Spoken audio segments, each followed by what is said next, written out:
तो साल 2026 में मार्केट किधर जाएगा?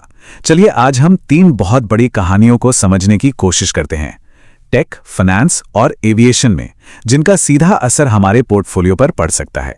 तो सीधा सवाल यही है कि टेक्नोलॉजी, फाइनेंस और एविएशन में ये जो हलचल हो रही है, ये आखिर हमें बाजार के भविष्य के बारे में क्या संकेत दे रही है?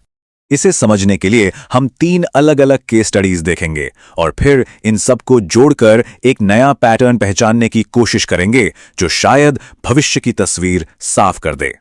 तो चलिए शुरू करते हैं हमारी पहली कहानी से। ये कहानी शुरू होती है 2026 के लास वेगास में हुए कंज्यूमर इलेक्ट्रॉनिक शो से, जहां एनवीडिया ने एक ऐसा ऐलान किया जो शायद ऑटो इंडस्ट्री को हमेशा के लिए बदल देगा। एनवीडिया के सीईओ जेनसेन हुआंग ने अल्फा मियो को लॉन्च किया। अब ये कोई छोटा मोटा प्लेटफॉर्म नहीं है, ये इतना क्रांतिकारी है कि इसे फिजिकल दुनिया का, मतलब हमारी असल दुनिया का चैट जीपीटी मोमेंट तक कहा जा रहा है। अच्छा, इस स्लाइड में जो बात है वो बहुत दिलचस्प है। ये एक बहुत बड़े बदलाव को दिखाता है।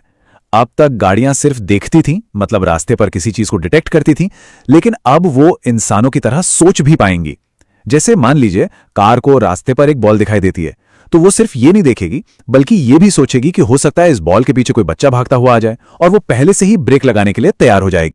और यहां सबसे जरूरी बात यह है कि अल्फा मेयो कोई एक चिप या कार नहीं है जिसे आप खरीद सकते हैं। नहीं, ये तो एक पूरा ओपन सोर्स इकोसिस्टम है।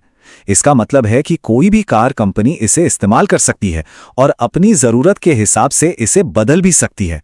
सोचिए, इससे इनोवेशन की रफ्तार कितनी तेज हो जाएगी। और यहीं से असली मुकाबला शुरू होता है। एक तरफ है टेस्ला का क्लोज सिस्टम, जहां टेक्नोलॉजी सिर्फ और सिर्फ टेस्ला की गाड़ियों के लिए है, और दूसरी तरफ है एनवीडिया का विजन, जो पूरी की पूरी ऑटोनोमस व्हीकल इंडस्ट्री के लिए एक एंड्रॉयड जैसा ओपन सिस्टम बनाना चाहता है। और देखिए, बड़े बड़े प्लेयर्स ने तो इस पर काम करना भी शुरू कर दिया है। मर्सिडीज बेंज और हुंडई जैसी कंपनियां पहले ही इसमें शामिल हो चुकी हैं। इससे पूरी सप्लाई चेन के लिए जबरदस्त मौके बन रहे हैं। और हां, भारतीय निवेशकों के लिए उन ऑटो एंसिलरी और टेक कंपनियों पर नजर रखना बहुत जरूरी हो जाता है, जो इस नए इकोसिस्टम का हिस्सा बन रही हैं। अब आते हैं हमारी दूसरी कहानी पर, और ये कहानी है भारत के सबसे बड़े प्राइवेट बैंक एचडीएफसी बैंक के अंदर छिपे एक फाइनेंशियल रहस्य की। अगर आप ऊपर ऊपर से देखें तो बैंक का Q3 बिजनेस अपडेट काफी तगड़ा लगता है। लोन्स में 11.9% की ग्रोथ है और डिपॉजिट्स भी लगभग 11.5% बढ़े हैं। मतलब कागज पर तो सब कुछ बहुत अच्छा दिख रहा है। पर सवाल यह है कि इतनी अच्छी ग्रोथ के बावजूद बैंक का स्टॉक लगातार 5 दिनों से क्यों गिर रहा है? आखिर इन्वेस्टर्स को ऐसा क्या दिख रहा है जो इन हेडलाइन नंबर्स में नहीं है? देखिए, इसका जवाब एक बहुत जरूरी मैट्रिक में छिपा है, जिसे कहते हैं लोन टू डिपॉजिट रेशियो या LDR। ये चार्ट सारी कहानी साफ कर देता है। एचडीएफसी बैंक के पास जितना भी पैसा डिपॉजिट के तौर पर आ रहा है, वो लगभग पूरा का पूरा यानी 99.5% लोन में दे रहा है, जबकि इंडस्ट्री का एवरेज सिर्फ 82% है। इसका सीधा मतलब है कि आगे और लोन देने की गुंजाइश बैंक के पास बहुत कम बची है, जिससे भविष्य की ग्रोथ पर एक सवालिया निशान लग गया है। अब इस हाई LDR को लेकर मार्केट एक्सपर्ट्स भी दो हिस्सों में बटे हुए हैं।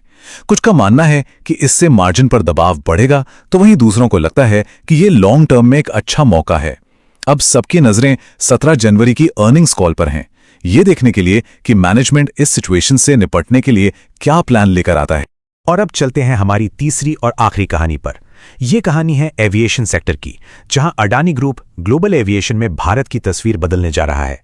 तो इस पूरे प्लान के पीछे की वजह क्या है?